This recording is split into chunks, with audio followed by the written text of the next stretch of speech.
আমি এখন মাননীয় সদস্য দ্রৌপদী দেবী আগরওয়ালা মহিলা আসন 2 কে তার বক্তব্য রাখার আহ্বান জানাচ্ছি।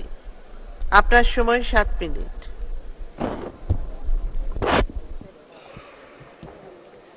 ধন্যবাদ মাননীয় স্পিকার মহোদয়, আমাকে বাজেটের উপর সম্পৃক্ত বক্তব্য দেওয়ার জন্য। বাজেট বক্তব্যের শুরুতেই শ্রদ্ধাভরে স্মরণ করছি হাজার বছরের শ্রেষ্ঠ বাঙালি, বাংলাদেশের অসাংবাদিত নেতা, বাঙালির ভাগ্য বিধাতা, জাতির পিতা বঙ্গবন্ধু শেখ মুজিবুর রহমানকে। শ্রদ্ধাভরে স্মরণ করছি 30 লক্ষ শহীদদের, যাদের রক্তের বিনিময়ে আমাদের এই মহান স্বাধীনতা। শ্রদ্ধাভরে স্মরণ করছি 2 লক্ষ মা বোনদের, যাদের ত্যাগের বিনিময়ে আমাদের স্বাধীনতা। শ্রদ্ধাভরে স্মরণ করছি 1975 সালের কিছু দেশি বিদেশি ষড়যন্ত্রকারীর হাতে নিহত জাতির পিতার সহধর্মিণী বঙ্গমাতা ফজলেন্নেসা। তিনি একজন রত্নগর্ভা মা ছিলেন, সেই রত্নগর্ভা মায়ের গর্ভে আজকে আমাদের মাননীয় প্রধানমন্ত্রী জন্ম নিয়েছিলেন, যার হাত ধরে আজকে আমাদের বাংলাদেশ সারা বিশ্বের বিস্ময়। শ্রদ্ধাভরে স্মরণ করছি 15ই আগস্টের বঙ্গবন্ধুর 3 সন্তানকে, শ্রদ্ধাভরে স্মরণ করছি তার আত্মীয় স্বজনকে, শ্রদ্ধাভরে স্মরণ করছি সেদিন 75-এ যারা নিহত হয়েছিলেন সবাইকে। শ্রদ্ধাভরে স্মরণ করছি জেল হত্যায় জাতীয় 4 নেতাকে। শ্রদ্ধাভরে স্মরণ করছি 21শে আগস্ট গেনম্যান হামলার 24 জন নিহতকে। মাননীয় স্পিকার, আমাদের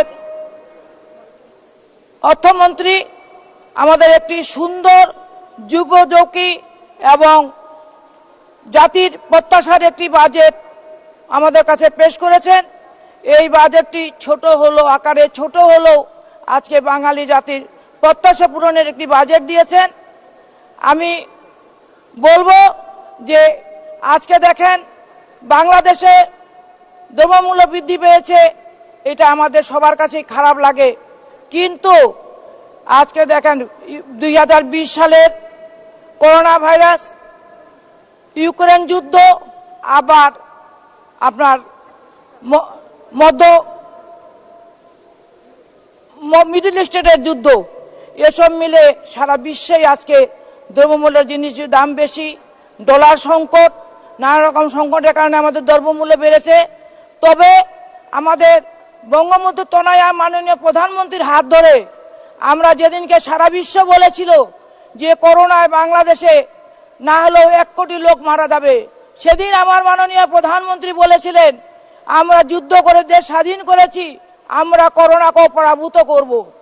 আমরা কি দেখেছি, যখন সারা বিশ্ব করোনার কাছে পরাভূত, আমেরিকার প্রেসিডেন্ট যখন লক্ষ লক্ষ মৃত্যুর অপেক্ষায় ছিলেন, কানাডার প্রেসিডেন্ট আকাশের দিকে তাকিয়েছিলেন, পাকিস্তানে গণখবর করা হয়েছিল, আমাদের প্রতিবেশী রাষ্ট্র ভারতে লক্ষ লক্ষ লোকের মৃত্যু হয়েছিল, লাশ শ্মশানে দেওয়ার জায়গা ছিল না, লাশ কবরে দেওয়ার জায়গা ছিল না, লাশ নদীতে ভাসিয়ে দিয়েছিল।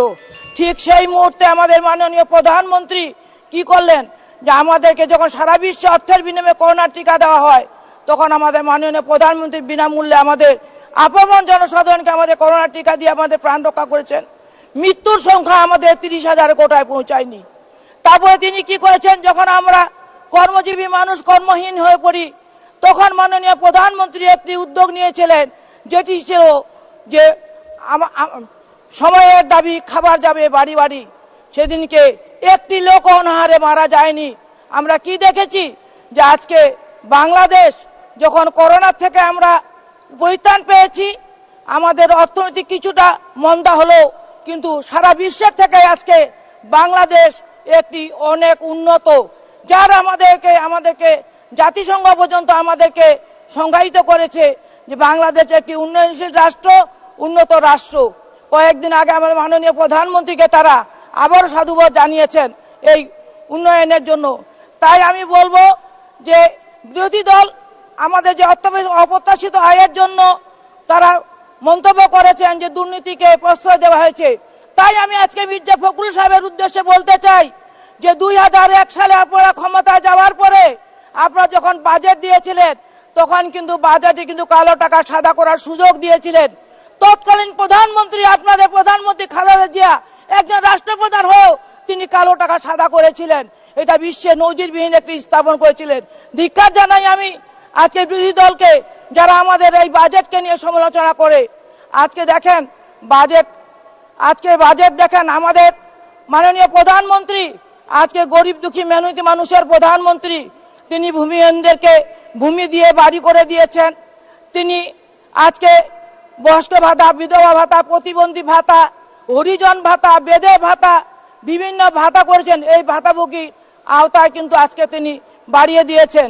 কেননা যখন একটি ছেলে বাইরে যায়, বাবা বলে, মা বলে, বাউ 10টা টাকা দিয়ে জানে রে, সকালবেলা 60 খাট নষ্ট করে দিল। এই কথাটা কিন্তু আজকে আমার বাবা মাদের শুনতে হয় না। আজকে এই কথাটি আমার ওই বিধবা মাকে শুনতে হয় না। তাই আমি আমার মাননীয় প্রধানমন্ত্রীকে আমি আবারও ধন্যবাদ জানাই। মাননীয় প্রধানমন্ত্রী একজন নারী বান্ধব প্রধানমন্ত্রী। তিনি আমাদের জেন্ডার সমতা বাজেটে নিয়ে এসেছেন। মহিলা ও শিশু বিষয়ক মন্ত্রণালয় তিনি আমাদের বাজেট বরাদ্দ বাড়িয়ে দিয়েছেন, যার ফলে আজকে আমরা নারীরা কিন্তু বাংলাদেশে অনেক উপকৃত হচ্ছি। আজকে আমরা 29% নারী কিন্তু আমরা সরকারিভাবে কর্মজীবী আছি, সরকারিভাবে চাকরি করতেছি। তার সঙ্গে দেখেন আমরা 1/3 নারী, যারা আমরা আজকে কিন্তু ইউনিয়ন পরিষদ, সিটি কর্পোরেশন, আমরা পৌরসভা, সবখানে আমরা কিন্তু আজকে নারীরা কিন্তু প্রতিনিধিত্ব করতেছি। এটাও কিন্তু আমাদের নারীদের একটা গৌরবোজ্জ্বল দিন। তাই আমি বলবো যে শিক্ষা খাতে আমাদের মাননীয় প্রধানমন্ত্রী, আমাদের অর্থমন্ত্রীকে ধন্যবাদ জানাই যে তিনি বাজেট বাড়িয়ে দিয়েছেন। আমাদের স্বাস্থ্য খাতে তিনি বাজেট বাড়িয়ে দিয়েছেন। নানানভাবে আমাদের কিন্তু বাজেট কোনো সংকোচন করা হয়েছে। তারপর আমি জানি যে গতানুগতিক এই বাজেট দিয়েই কিন্তু আমরা আমাদের 100 বছরের সম্পূর্ণ আকাঙ্ক্ষা আমরা পূরণ করতে পারবো, সব উন্নয়নকে আমরা পূরণ করতে পারবো। আমরা কি দেখেছি, 1 মিনিট মাননীয় সদস্য, 1 মিনিট। উন্নয়নের বাংলাদেশ, যে বাংলাদেশ আজকে সারা বিশ্বে উন্নয়নের রোল মডেল দৃষ্টান্ত স্থাপন করেছে। মাননীয় প্রধানমন্ত্রী বলেছিলেন গ্রাম হবে শহর, শতভাগে বিদ্যায়িত হয়েছে আজকে বাংলাদেশ, গ্রাম আজকে শহরে পরিণত হয়েছে। মাননীয় স্পিকার, আমি দুই একটি কথা বলবো, যেটা হলো যে আজকে আমাদের মেয়েরা স্কুলগামী হয়েছে। শতভাগ বাচ্চাদের স্কুলগামী করার জন্য মাননীয় প্রধানমন্ত্রী উপবৃত্তি দিচ্ছেন, তিনি বিনামূল্যে বই দিচ্ছেন। তার সঙ্গে